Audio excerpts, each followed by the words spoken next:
जी हाँ साथियों, फिर से स्वागत है मेरे चैनल पर एक और नई वीडियो में। आज हम आपको एक कहानी सुनाएंगे, जो कहानी है छाया से मोह काया से बिछोह। बहुत समय पहले की बात है। यात्री चलते चलते इतना थक गया कि उसके पैर उठाने का साहस भी न रहा। पास में एक छोटा सा गांव था। यात्री किसी तरह पैर घसीटते घसीटते उस गांव में जा पहुंचा। वहां उसने एक घोड़ा किराए पर लिया और उस पर बैठकर रास्ता नापना शुरू किया। उसके साथ साथ घोड़े का मालिक भी आया। गर्मी का समय था। आसपास जैसे ओला बरस रहा था। यात्री इतना थक चुका था कि वह घोड़े पर चढ़कर भी आगे न बढ़ सका। उसने चाहा कि कहीं रोककर थोड़ी देर सुस्ता लिया जाए, परंतु दूर दूर तक कहीं ऐसा स्थान नजर नहीं आता था जिसकी छाया में बैठकर थोड़ी देर सुस्ता लेता। आखिर उसने बीच रास्ते में घोड़े को खड़ा कर लिया और उसी की छाया में बैठकर सुस्ताने का विचार किया। यात्री घोड़े की छाया में बैठ तो गया, परंतु घोड़े का मालिक उसका यह आराम भी न देख सका। वह बिगड़ उठा, बोला, हटो यहाँ से। मैंने तुम्हें किराया घोड़े पर दिया है, उसकी छाया नहीं दी है, इसलिए छाया पर मेरा अधिकार है और मैं छाया में बैठूंगा। अब सीधे सीधे हटते हो या नहीं? यात्री चकित होकर बोला, पागल तो नहीं हो? मनमाना किराया लेने पर भी ऐसी बात करते हो? जब मैंने घोड़ा किराए पर ले लिया है तब उसकी छाया पर भी मेरा अधिकार हो गया है। जब तक मैं घोड़ा अपने पास रखूंगा तब तक उसकी छांव का भी उपयोग मैं ही करूंगा। खैरियत इसी में है कि बस चुपचाप चलते चलते नजर आओ। घोड़े का मालिक गरज कर बोला, कैसे बेवकूफ़ हो जी, जरा सी बात भी नहीं समझी? तुमने किराया पर छाया ली है। तुमने किराया पर छाया ली है ही नहीं, फिर वह तुम्हारी कैसी हुई? सीधे सीधे न उठेगा तो मैं धक्के मारकर उठा दूंगा। बोला, यह क्या कहते हो? इस प्रकार दोनों एक दूसरे को बुरा भला बताने लगे। सचमुच दोनों ही एक सांचे में ढले थे। आँख के अंधे और गांठ के पूरे थे। बुद्धि से दूर थे, समझ से भी दूर थे। तू मैं करते करते आपस में भिड़ गए और लगे एक दूसरे को लतियाने धकियाने। उनको लड़ते भिड़ते देखकर घोड़ा भी भड़का और प्राण लेकर वहां से इस प्रकार भागा कि फिर उसका पता ही न चला। अब तो यात्री बहुत खुश हुआ और ताली बजाने लगा और बोला, बैठ लो छाया में बस। अब रोया कर छाया के लिए अभागा कहीं का। मालिक घोड़ा का मालिक माथा पीटते पीटते, हाय मैंने छाया का मोह किया, काया से भी हाथ धोया, यह मुझे ठीक ही दंड मिला। यहीं पर हमारी कहानी समाप्त होती है। फिर मिलते हैं इसी तरह की एक और कहानी में।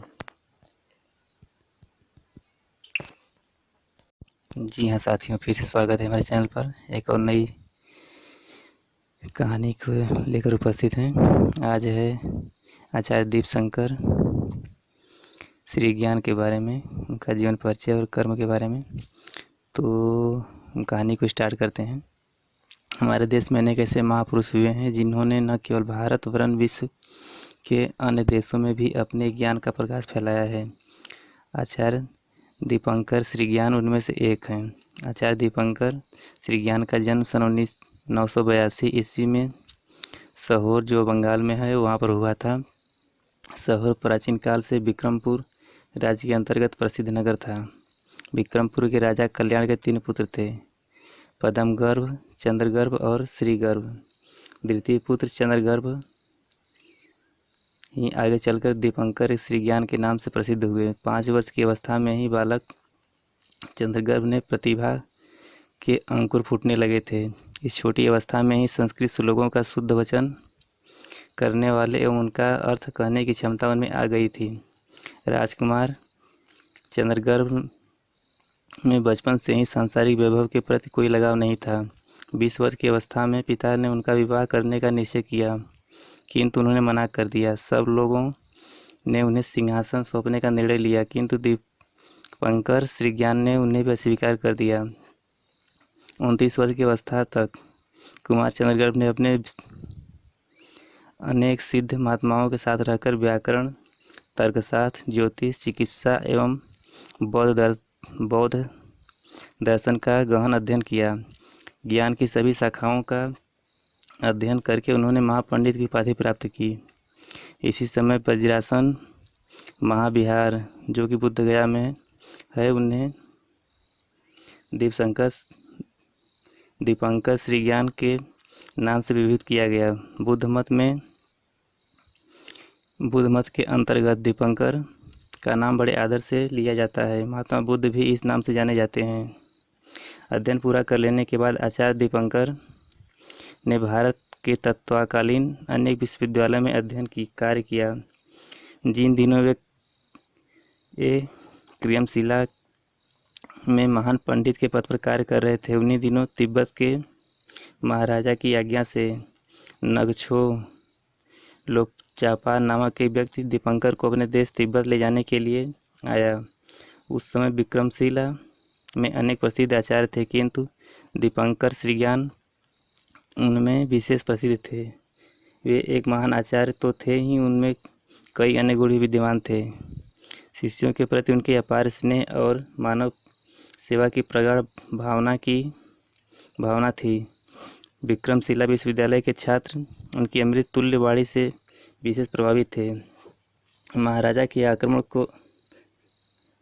के आमंत्रण को स्वीकार कर दीपंकर श्रीज्ञान को 3 वर्ष के लिए तिब्बत जाने की अनुमति दे दी गई। उस समय दीपंकर श्रीज्ञान 59 वर्ष के थे। वे नेपाल होते हुए डबरी नामक स्थान पर पहुँचे। वहाँ वे 3 वर्ष तक रहे। वहीं पर उन्होंने अनेक पांडित्यपूर्ण रचनाएं की, जैसे बोधिपथ प्रदीप ग्रंथ की रचनाएं यहीं की गई थी। उनके बाद वे भारत वापस आना चाहते थे, किंतु नेपाल की सीमा पर लड़ाई छिड़ जाने के कारण वे अपने देश नहीं लौट सके। इसी समय उन्हें केंद्रीय तिब्बत में आने के लिए आमंत्रित किया गया। इस क्षेत्र में वे कई वर्षों तक बौद्ध मत का प्रचार करते रहे। तिब्बत में यह बौद्ध मत के नव जागरण का काल था। तिब्बत प्रवास के समय दीपंकर श्रीज्ञान ने महात्मा बुद्ध के उपदेशों को वहाँ के जनता तक पहुँचाया। उन्होंने बौद्ध मत से संबंधित अनेक ग्रंथों की रचना एवं अनुवाद किए। बौद्ध विहारों पर भिक्षुशालाओं का निरीक्षण करके उनके सुधार हेतु उन्होंने अपने सुझाव दिए। बौद्ध मत के पुनर्गठन में उनका बहुत बड़ा योगदान रहा। इस प्रकार दीपंकर श्रीज्ञान 15 वर्षों तक तिब्बत में अपने ज्ञान का प्रकाश फैलाते रहे। 73 वर्ष की अवस्था में वहीं उनका निधन हो गया। तिब्बत में दीपंकर श्रीज्ञान को बौद्ध मत से संबंधित ऐसे ग्रंथों की पांडुलिपियां मिली जो भारत में दुर्लभ थी। दीपंकर श्रीज्ञान ने इस ग्रंथों का तिब्बती भाषा में अनुवाद किया। उन्होंने संस्कृत, बंगला और तिब्बती भाषा में भी 100 से अधिक ग्रंथों की रचना की थी। उनमें से 96 ग्रंथ आज भी सुरक्षित हैं। ये ग्रंथ उनकी प्रतिभा, विद्वता और अध्ययनशीलता के परिचालक हैं। आचार्य दीपंकर श्रीज्ञान के उपदेशों में मानव सेवा और भाईचारे का संदेश भरा हुआ है। उसने हमें ज्ञानार्जन की प्रेरणा भी मिलती है। बोधिपथ प्रदीप में उन्होंने पुरुषों को 3 प्रकार का बताया है: अधम, मध्यम और उत्तम। इनके लक्षणों को स्पष्ट करते हुए उन्होंने लिखा है कि जो लोग किसी भी प्रकार दूसरों को धोखा देकर, कष्ट पहुंचाकर, भ्रष्ट तरीकों से सांसारिक सुख पाना चाहते हुए अधम पुरुष हैं। संसार के दुखों से विमुख रहकर या कर्म से दूर रहकर भी केवल अपने निर्वास की कामना करने वाले पुरुष मध्यम कोटि के आते हैं। किंतु जो लोग अपने बच्चों के दुखों की तरह संसार के अन्य सभी लोगों के दुखों का सर्वथा नाश करना चाहते हैं, वही उत्तम पुरुष कहलाते हैं। इस प्रकार आचार्य ने सारी मानवता की सेवा एवं उनको सुखी बनाने के प्रयत्न में लगे हुए व्यक्ति को ही उच्चम कोटि का पुरुष माना है। केवल अपने सुख एवं अपने निर्वास की कामना करने वाले लोगों की गणना उन्होंने अधम और मध्यम प्रकार के पुरुषों में की है। तिब्बत में दीपंकर श्रीज्ञान को लोग बड़ी श्रद्धा से याद करते हैं। चीन, जावा, सुमात्रा, बर्मा आदि देशों में उनकी पावन स्मृति आज भी सजीव बनी हुई है। भारतीय जनमानस में उनकी स्मृति को सजाने के लिए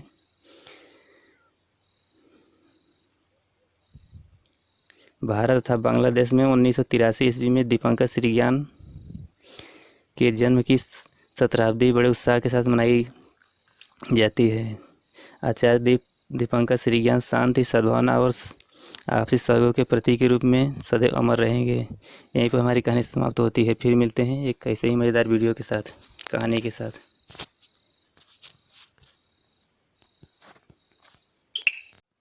जी हाँ साथियों, फिर से स्वागत है हमारे यूट्यूब चैनल पर एक नए और वीडियो में। मनोरंजन और जानकारी से भरपूर लेकर उपस्थित हूँ। आज की एक कहानी है महाराजा अग्रसेन के बारे में। हरियाणा राज्य में एक नगर है अंगरोहा। पहले यह अंगरोहा राज्य था।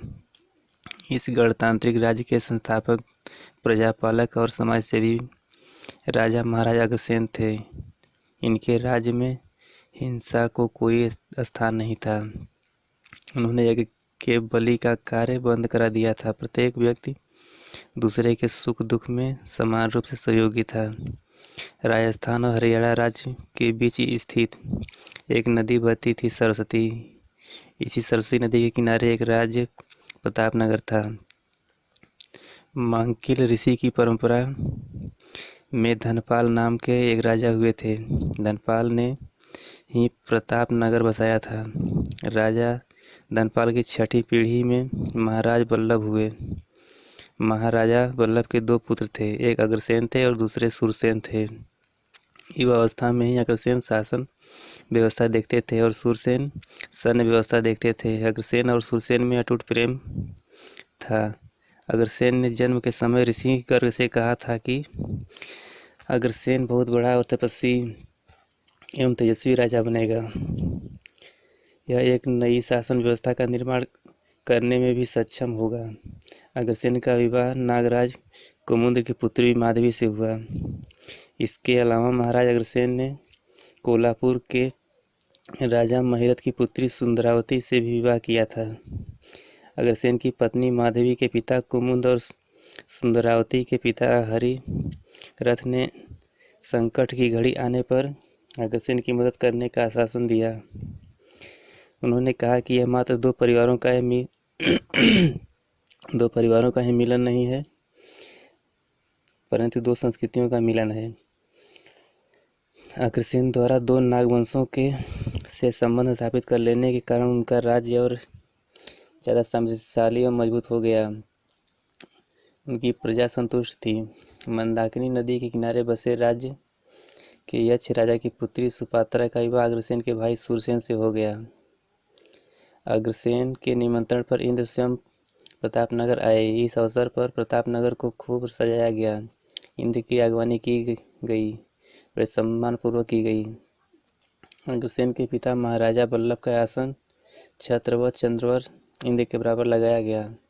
अग्रवंशजों की शादी में छत्र व चंवर का प्रयोग उसी परंपरा के अनुसार आज भी किया जाता है।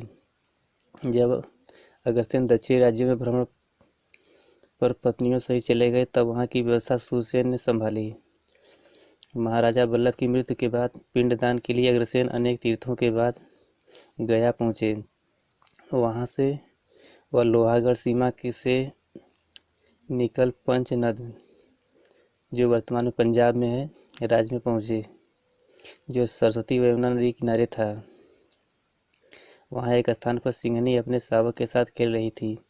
अग्रसेन हाथी पर बैठे थे। वह शावक तेजी से उछलता और हाथी के मस्तक पर जा बैठा। तभी उन्हें अपने पिता की बात याद आई कि किसी भी वीरधरा पर एक नया राज्य बसाना है। अगस्त्य ने उस स्थान के विषय में विद्वानों से सलाह ली। सभी ने उस जगह को वीरभूमि उर्वरा व श्रेष्ठ बताया। यहीं पर अगस्त्य ने नया राज्य आग्नेय बाद में अग्रोहा हो गया, वहीं पर बसाया। इनकी राजधानी अग्रोदक थी। अग्रसेन यहीं के महाराजा बने और सूरसेन प्रतापनगर के राजा बने। कहा जाता है कि अग्रसेन ने 18 बस्तियां बसाई। उनके राज्य की नीति जियो और जीने दो पर आधारित थी। महाराज अग्रसेन के राज्य में हिंसा व दुर्नीति के लिए कोई स्थान नहीं था। संतान होने की प्रसन्नता में महर्षि गर्ग के कहने पर अग्रसेन ने अश्वमेध यज्ञ किया। अश्वमेध में पशु बलि देने की परंपरा होने पर भी अग्रसेन ने पशु बलि नहीं होने दी, परंतु बलि के स्थान पर श्रीफल, जिसे नारियल भी कहा जाता है, उसी को ही उन्होंने यज्ञ में पूर्णाहुति का साधन बनाया। अपने राज्य में कहीं भी होने वाला पशु बलि उन्हें रुकवा दी। उनके राज्य में हर व्यक्ति एक दूसरे की मदद करने वाला था।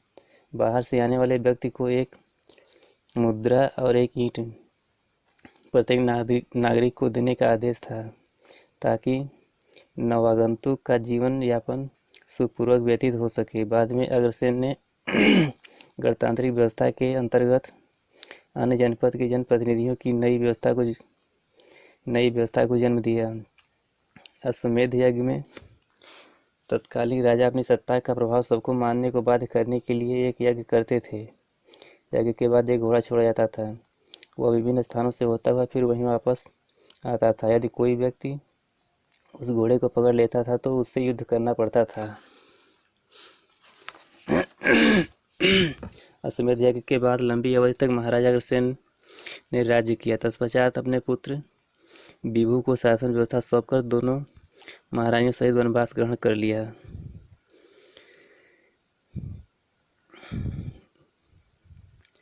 महाराजा अग्रसेन की स्मृति में भारत सरकार ने उनके अहिंसक लोकतांत्रिक एवं भाईचारे की शासन व्यवस्था के कारण उनकी स्मृति में 24 सितंबर 1976 को 25 पैसे का डाक टिकट जारी किया। दिल्ली से अमरोहा होकर पाकिस्तान सीमा तक जाने वाले राष्ट्रीय राजमार्ग 10 का नाम भी महाराजा अग्रसेन राष्ट्रीय राजमार्ग घोषित किया गया। 25 जनवरी 1995 को दक्षिण कोरिया से खरीदे गए 1,10,000 टन की क्षमता वाले तेजवाहक जलपोत का नाम महाराजा अग्रसेन के नाम पर रखा गया। दिल्ली सरकार ने भी एक महाविश्वविद्यालय का नाम महाराजा अग्रसेन के नाम पर किया है। दिल्ली से मुंबई एवं बेंगलोर होते हुए कन्याकुमारी तक जाने वाले नेशनल हाईवे क्रमांक 1 का नाम महाराजा अग्रसेन के नाम पर रखा है। तो इस तरह से आज हमने एक कहानी सुनाई आपको महाराजा अग्रसेन के बारे में। ये पर कहानी हमारी समाप्त होती है। फिर मिलते हैं इसी तरह की मज़ेदार वीडियो के साथ एक नई वीडियो में। फिर से स्वागत है हमारे यूट्यूब चैनल पर एक नई वीडियो में। आज फिर एक नारी की बुद्धिमती, सुंदरता और विद्वता की सफलता की कहानी लेकर उपस्थित हैं।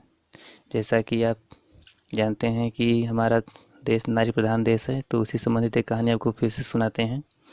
महर्षि अत्रि की पुत्री अपाला अद्वितीय सुंदरी और बुद्धिमती थी। एक बार प्रातः काल में स्नान करते समय उसकी दृष्टि अपने पैर पर गई, जहाँ छोटे छोटे सफ़ेद दाग दिखाई दे रहे थे। अपाला उन दागों को देखकर चकित और चिंतित हो उठी। तभी से अपाला स्नान के समय प्रतिदिन उन दागों को ध्यान से देखती थी और विस्मय में पड़ जाती थी, क्योंकि दाग धीरे धीरे बढ़ते हुए चकत्ते का रूप धारण कर रहे थे। उन्होंने यह आसानी से समझ लिया कि यह साधारण दाग नहीं है, श्वेत दाग हैं। अपाला ने कई बार सोचा कि उन दागों की चर्चा अपने पिता से कर दे, किंतु वह ऐसा न कर सकी। वह उन दागों को हमेशा छिपाए रहती थी और इसके बारे में किसी को नहीं बताती थी। अपाला जब विवाह के योग्य हुई तो अत्रि को उसके विवाह की चिंता हुई। संयोगवश वेदों के ज्ञाता विद्वान कृशासु ने अतिथि के रूप में अत्रि के आश्रम में प्रवेश किया। अपाला ने अतिथि कृशासु के खान पान का उचित प्रबंध किया। अपाला के सौंदर्य और व्यवहार कुशलता से मुग्ध होकर कृशासु ने अपाला के साथ विवाह करने का इच्छा प्रकट की। महर्षि अत्रि ने प्रसन्नतापूर्वक अपाला का हाथ कृशासु के हाथ में दे दिया। विवाह के उपरांत अपाला कृशासु के साथ उनके आश्रम में चली गई। दिन बीतने के साथ ही अपाला के शरीर में सफ़ेद चकत्ते भी बढ़ने लगे। अपाला बड़ी चतुराई से उसे कृशासु से छिपाए रखती थी। एक दिन कृशासु की दृष्टि उन सफ़ेद चकत्तों पर जा पड़ी। तभी से वह अपाला को उपेक्षा व तिरस्कार से दृष्टि से देखने लगा। अपाला को समझ से देर न लगी कि उनके पति उनको अपने साथ नहीं रखना चाहते हैं। पति से अपमानित होकर अपाला अपने पिता के आश्रम में पुनः चली गई।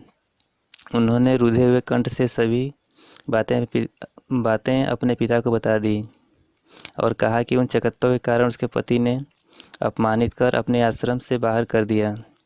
इससे अत्रि बहुत दुखी हुए। उन्होंने अपाला को सांत्वना देते हुए कहा, चिंता की कोई बात नहीं पुत्री, श्वेत दाग के कारण तुम्हारे पति ने आश्रम से निकाल दिया है, किंतु पिता की गोद पहले की तरह तुम्हारे लिए खाली है। तुम पहले की तरह मेरे आश्रम में नहीं, मेरे गोद में रहो और इस रोग से निदान के लिए पुरुषार्थ करो। इसके लिए तुम्हें इंद्र की उपासना करनी होगी। पिता से प्रेरित होकर अपाला इंद्र की उपासना करने लगी।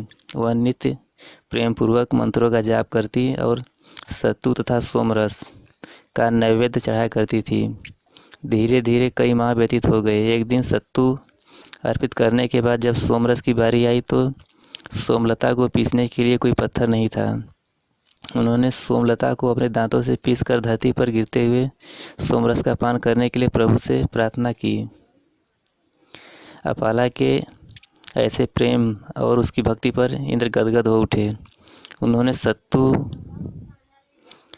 प्रकट रूप में सत्तू और सोमरस का पान करते हुए कहा, अपाले तुम धन्य हो, तुम्हारा रोग दूर हो जाएगा और तुम्हारे प्रेम और भक्ति की कहानी भी अमर हो जाएगी। इंद्र के वरदान से अपाला रोग मुक्त हो गई और उसका शरीर स्वर्ण की तरह चमकने लगा।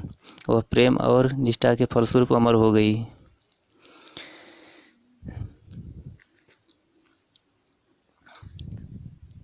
अगर वीडियो पसंद आए तो लाइक करें, चैनल को सब्सक्राइब करें। फिर मिलते हैं नेक्स्ट वीडियो में।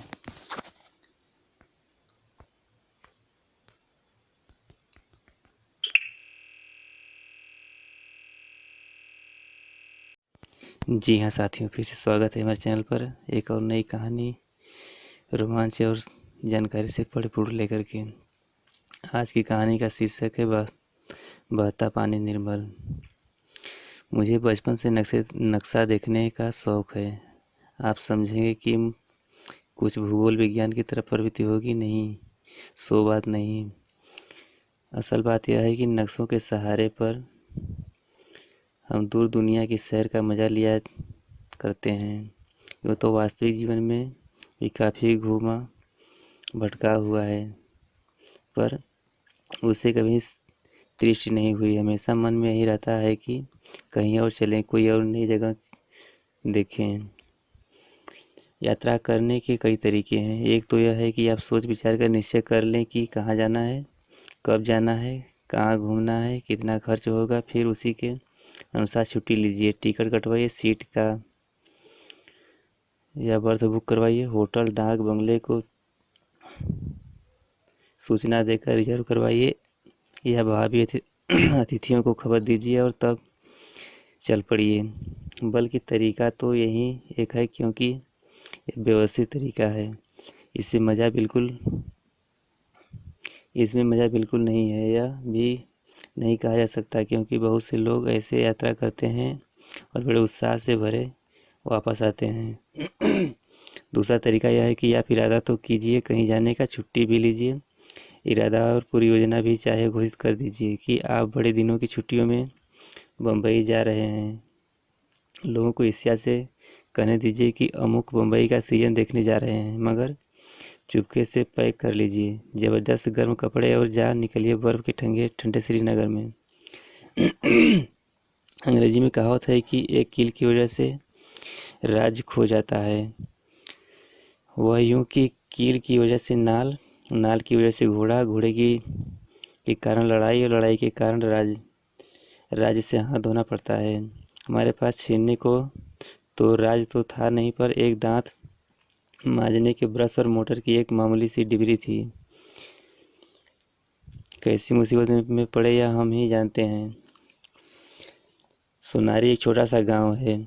अहोम राजाओं की पुरानी राजधानी शिवसागर से कोई 18 मील दूर। बरसात के दिन थे, रास्ता खराब। एक दिन सवेरे घूमने निकला तो देखा कि नदी बढ़कर सड़क के बराबर आ गई है। मैं शिवसागर से 3-4 मील पर था। सोचा कि एक नया दांत ब्रश ले लूं, क्योंकि पुराना घिस चला था और मोटर की भी एक डिबरी ठीक करवा कर ही लौटूं। उसकी चूड़ी घिस जाने से थोड़ा थोड़ा तेल चूता रहता था। वैसे कोई बहुत ज़रूरी काम नहीं था। खैर इसमें कोई 2 घंटे लग गए, खाना खाने में 1 घंटा, और 3 घंटे बाद वापस लौटने लगे तो देखा सड़क पर पानी फैल गया है। पानी बड़े ज़ोर से एक तरफ से दूसरी तरफ बह रहा था, क्योंकि सड़क के एक तरफ नदी थी, दूसरी तरफ नीची सतह के धान के खेत, इनकी ओर पानी बढ़ रहा था। पानी के धक्के से सड़क कई जगह टूट गई थी। मैंने फिर भी बढ़ता गया, क्योंकि आखिर पीछे भी तो पानी ही बह रहा था। पर थोड़ी देर बाद पानी कुछ और गहरा हो गया, और उसके धक्के से मोटर भी सड़क पर से हटकर किनारे की ओर जाने लगी। आगे कहीं कुछ दिखता नहीं था, क्योंकि सड़क की सतह शायद 2-3 मील आगे तक पहुंच बहुत नीची ही थी। सड़क के दोनों ओर जो पेड़ थे उनमें कईयों पर सांप लटक रहे थे, क्योंकि बाढ़ से बचने के लिए वे पहले सड़क पर आते थे और फिर पेड़ों पर चढ़ जाते थे। मैंने लौटने का निश्चय किया, पर सड़क दिखती तो थी नहीं। अंदाज से ही मैं बीच के पक्के हिस्से पर गाड़ी चला रहा था। मोटर के मोड़ने के लिए उसे पटरी से उतारना पड़ेगा, और इधर उधर सड़क है कि भी नहीं, क्या भरोसा। और मैं एक जगह देख ही चुका था कि आंखों के सामने ही कैसे समूचा ट्रक दलदला में धंस गया कर गायब हो जाता है। इसलिए मोटर को बिना घुमाए उल्टे गियर में ही कोई 2.5-3 मील लाया। यहाँ सड़क कुछ ऊंची थी, उस पर गाड़ी घुमाकर शिवसागर पहुंचा। शिवसागर से सोनारी को एक दूसरी सड़क भी जाती थी। चाय बागानों से होकर यह सड़क अच्छी थी, पर इसके बीच एक नदी पड़ती थी जिसे नाव से पार करना होता था। मैंने सोचा कि इस रास्ते चलें, क्योंकि सामान तो सब सोनारी में था। मैं डाक बंगले में कुछ घंटों के लिए ही तो निकला था। शिवसागर में एक तो मोटर की डिबरी कसवानी थी, और दूसरे दांत ब्रश और कुछ तेल साबुन लेना था। बस वहीं से लौटने की जल्दी के कारण नहीं लिया।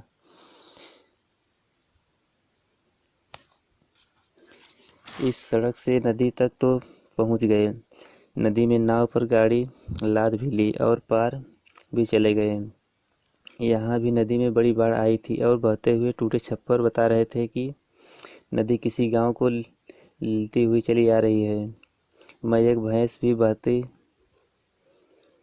आ रही थी, और पेड़ पौधों की तो गिनती क्या। उस पार नदी का किनारा ऊंचा था, मोटर के लिए उतारा बना हुआ था, लेकिन नाव से किनारे तक जो तख्ते डाले गए थे वह ठीक नहीं लगे थे। मोटर नीचे गिरी, आधी पानी में आधी किनारे पर। मैं और जोर से ब्रेक दबाए बैठा था, पर ऐसे अधिक देर तक तो नहीं चल सकता था। खैर आधा घंटा उस स्वर्ग नसैनी पर बैठे बैठे असमिया, हिंदी और बंगला की खिचड़ी में लोगों को बताता रहा कि क्या करें। तब मोटर ऊपर चढ़ाई जा सकी। थोड़ा आगे ही ऊंची जगह गांव था, पर मोटर रोक कर चाय की तलाश की। यहीं सोनारी से आए 2 साइकिल सवारों से मालूम हुआ कि वे कंधे तक पानी में से निकल कर आए हैं। साइकिलें कंधे पर उठाकर और मोटर को कदापि नहीं ले जाया जा सकता था। इस तरह इधर भी निराशा थी। पानी अभी बढ़ रहा था। यह गांव ऊंची जगह पर था, पर यहाँ कैद हो जाना मैं नहीं चाहता था। इसलिए फिर नाव पर मोटर चढ़ाकर उसी रास्ते नदी पार की। सबने मना किया, पर मेरे सर पर भूत सवार था, और हरधर्मी का अपना अनूठा रस होता है। रात शिवसागर पहुँचे। एक सज्जन ने ठहरने को जगह दी।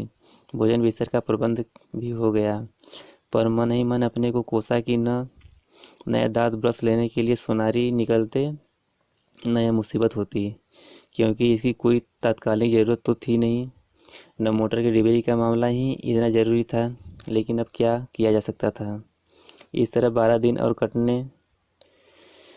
काटने पड़े, क्योंकि सोनारी के सब रास्ते बंद थे। लौटकर देखा सोनारी के डाक बंगले में भी पानी भर गया था।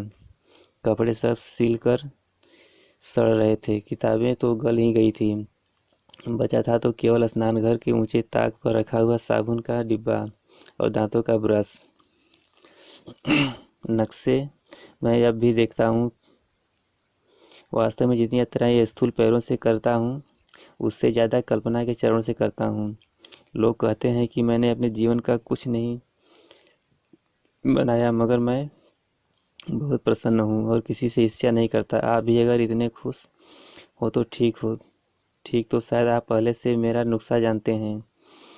नहीं तो मेरी आपको सलाह है, जनाब, अपना बोरिया बिस्तर समेटिए और ज़रा चलते फिरते नज़र आइए। यह आपका अपमान नहीं है, एक जीवन दर्शन का निचोड़ है। रमता राम, इसलिए कहते हैं कि जो रमता नहीं वह राम नहीं। यहीं पर हमारी कहानी समाप्त होती है। फिर मिलते हैं इसी तरह की एक और वीडियो के साथ। जी हाँ साथियों, फिर से स्वागत है हमारे यूट्यूब चैनल पर एक और नई वीडियो में, एक और नई मनोरंजन से भरपूर ज्ञानवर्धक कहानी को लेकर के। जैसा कि आप जानते हैं, हमारे देश में बहुत से ऐसे ऋषि महर्षि राजा महाराजा हुए हैं जो हमारे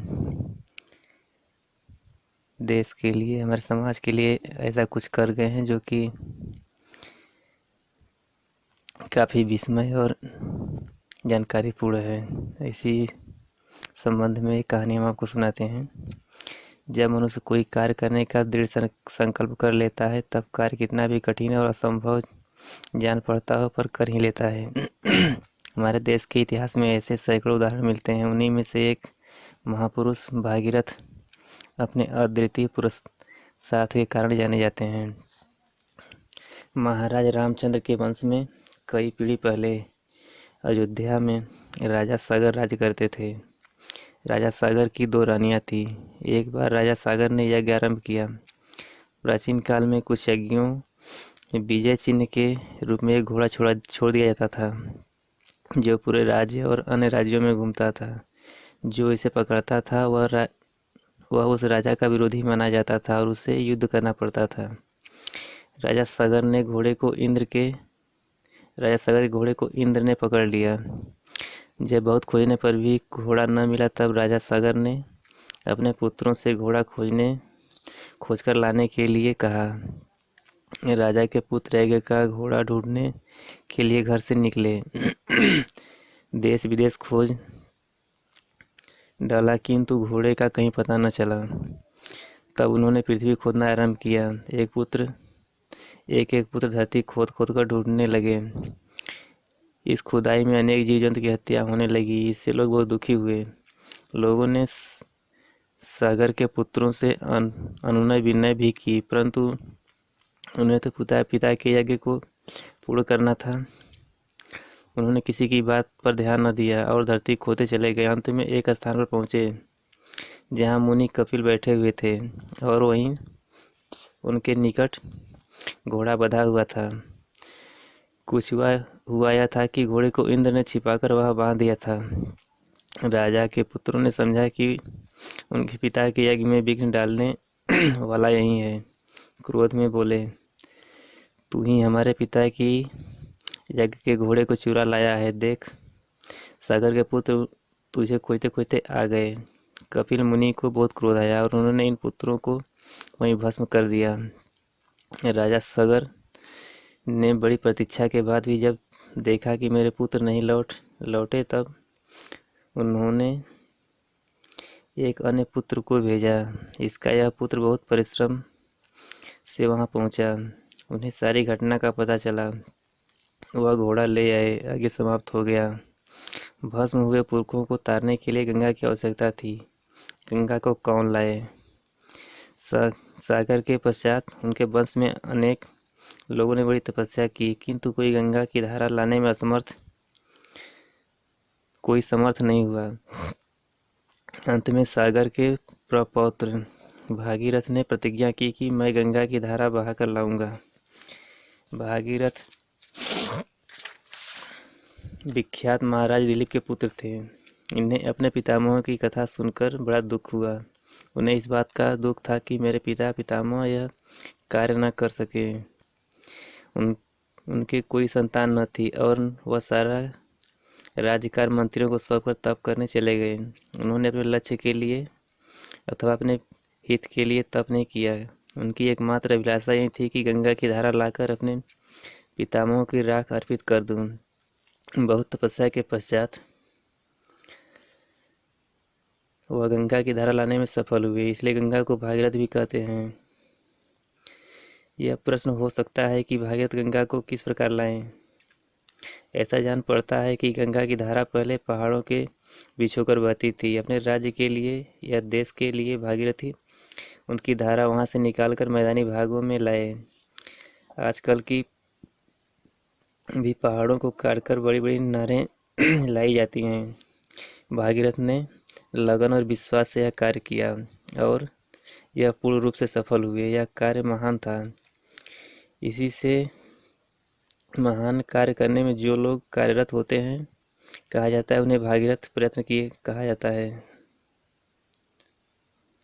ऐसा कहा जाता है कि गंगा को लाने के पश्चात और उनके पितामहों की धार्मिक क्रिया करने के पश्चात बहुत दिनों तक महाराज भागीरथ ने अयोध्या में राज्य किया। इससे स्पष्ट है कि उन्होंने गंगा की धारा अपने राज्य के हित के लिए बहाई। महर्षि वाल्मीकि ने अपनी रामायण में उस घटना का बहुत रमणीय वर्णन किया है। आगे आगे भागीरथ का रथ चला आ रहा है और पीछे पीछे गंगा की धारा वेग से बहती चली आ रही है। गंगा से हमारे प्रांत को बहुत लाभ होता है। धन धान्य से हमें कितना लाभ पहुंचता है, इसका वर्णन कहाँ तक किया जाए उतना ही कम है। इसकी महत्ता से पोथियाँ भरी पड़ी हैं।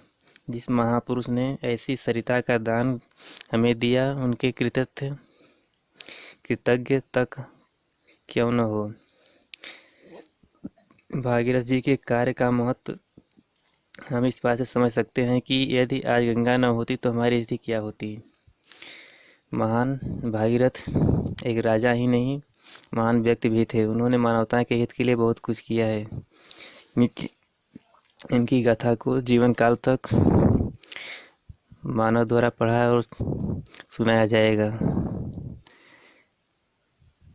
इस तरह की मज़ेदार वीडियो पाने के लिए चैनल को सब्सक्राइब करें। फिर मिलते हैं नेक्स्ट वीडियो में।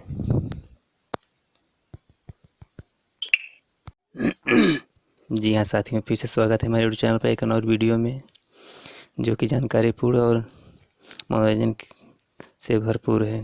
आज हम बात करते हैं भीष्म पितामह के बारे में।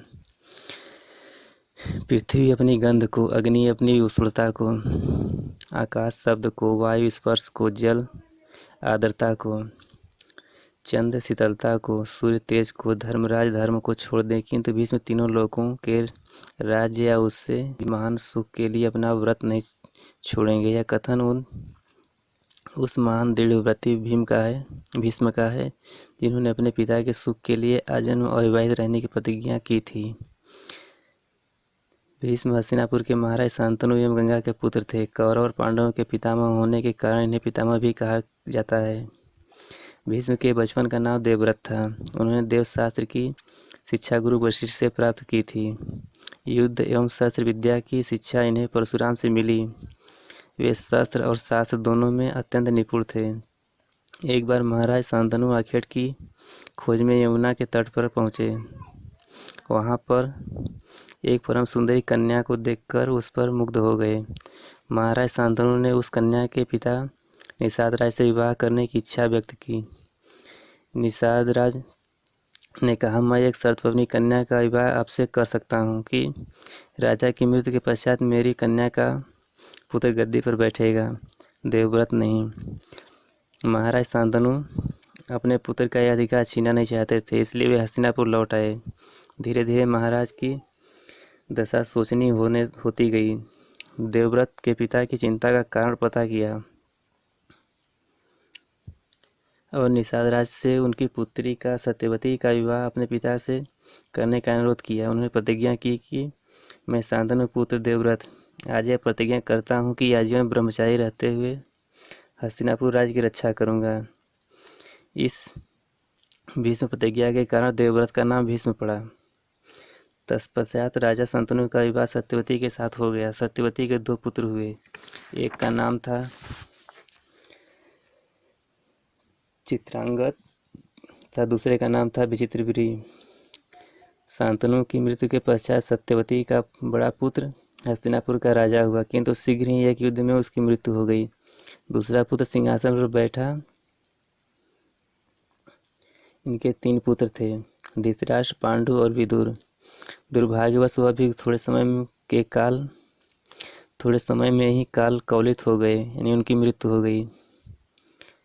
अब कौन सिंहासन पर बैठे? कोई दूसरा उत्तराधिकारी नहीं था, इसलिए सबने भीष्म से राज्य स्वीकार करने का आग्रह किया, किंतु भीष्म ने इसे अस्वीकार कर दिया। उन्होंने कहा, मनुष्य की प्रतिज्ञा सीख नहीं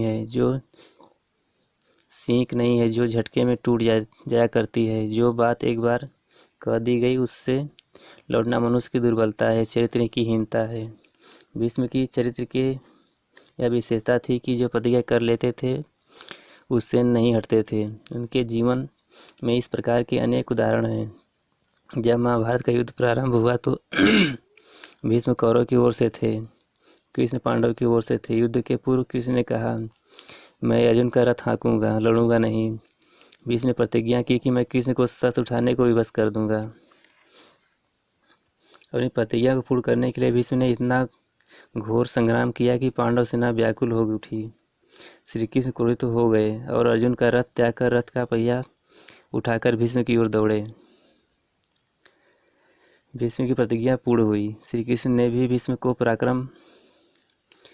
के पराक्रम और युद्ध कौशल की अत्यंत प्रशंसा की। भीष्म अत्यंत पराक्रमी थे। महाभारत के युद्ध में उन्होंने 10 दिन तक अकेले सेनापति का कार्य किया। कोई भी ऐसा योद्धा नहीं था जो भीष्म के शौर्य को ललकार सके। अर्जुन ने मैं शिखंडी को सम्मुख देकर धनुष रख देता हूँ। अपनी मृत्यु का उपाय बताना भी भीष्म की उदारता थी। शिखंडी इसी रूप में जन्मा था। कोई सच्चा सूर नारी पर प्रहार कैसे कर सकता है? अर्जुन ने शिखंडी को आगे करके पितामह पर बाणों की वर्षा की। जब भीष्म रथ से गिरे, उनके शरीर का रोम रोम बिंद हो चुका था। पूरा शरीर बाणों पर ही उठा रह गया था। भीष्म ने घायल अवस्था में ही सूर्य के उत्तरायण होने तक अपने प्राण न त्यागने की प्रतिज्ञा की।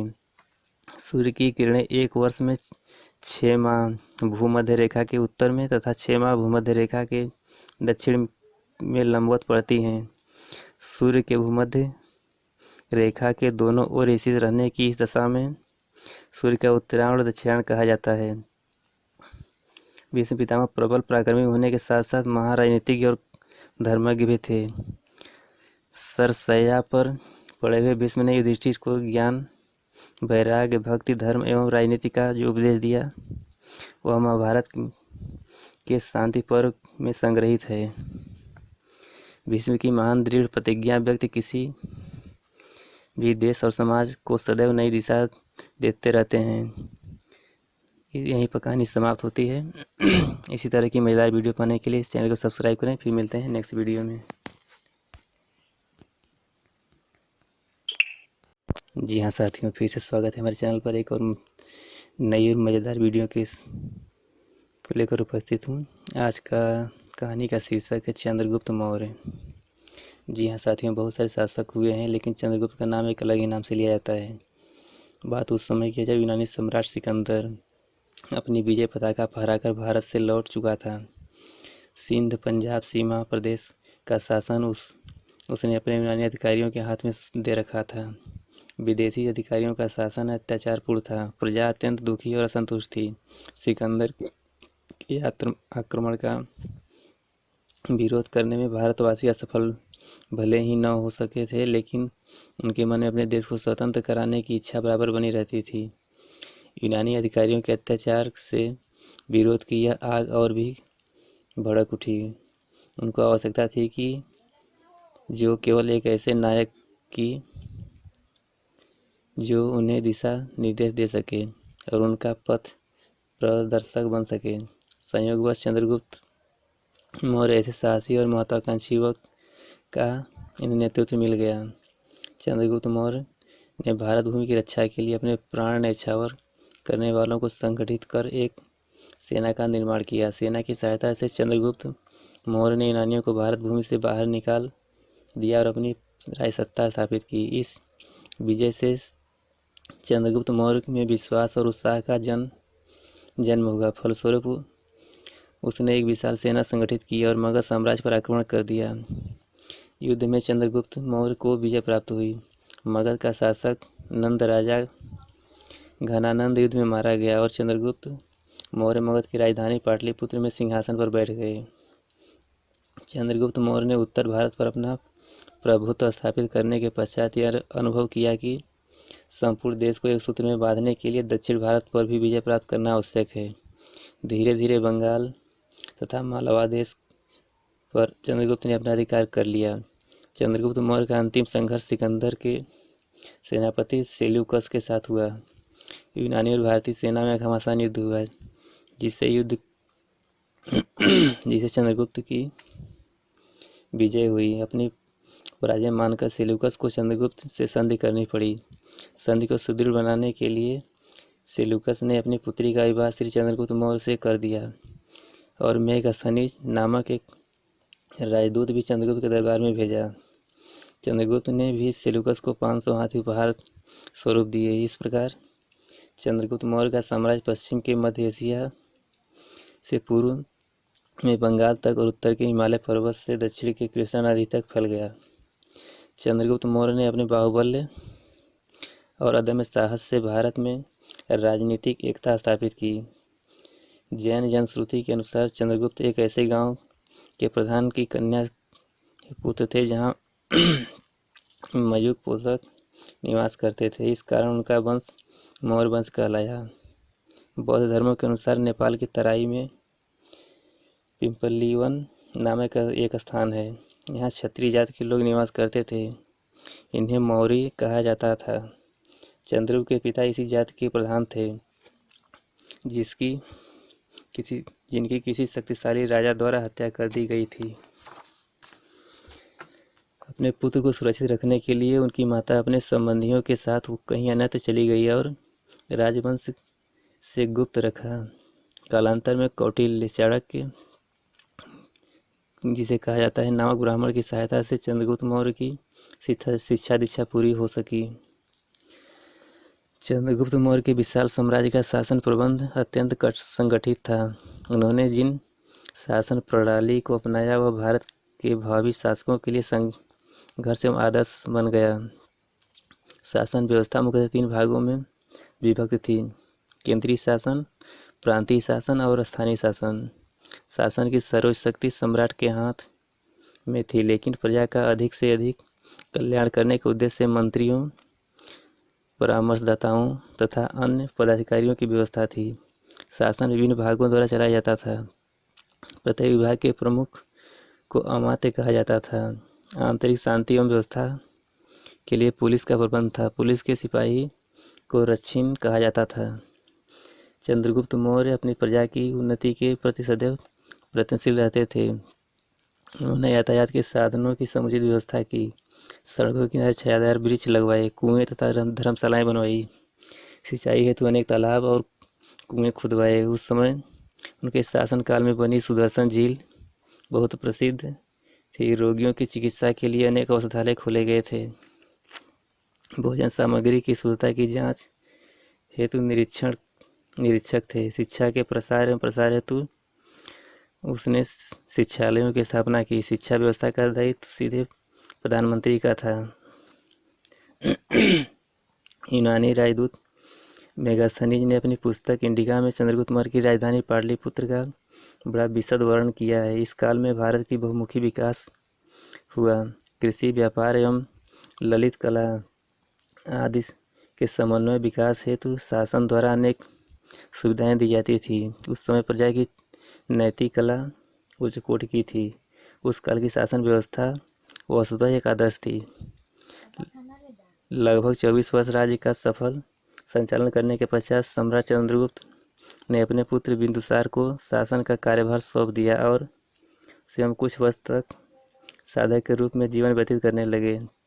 जैन मुनि भद्रबाहु के साथ चंद्रगिरी पर्वत पर रहे।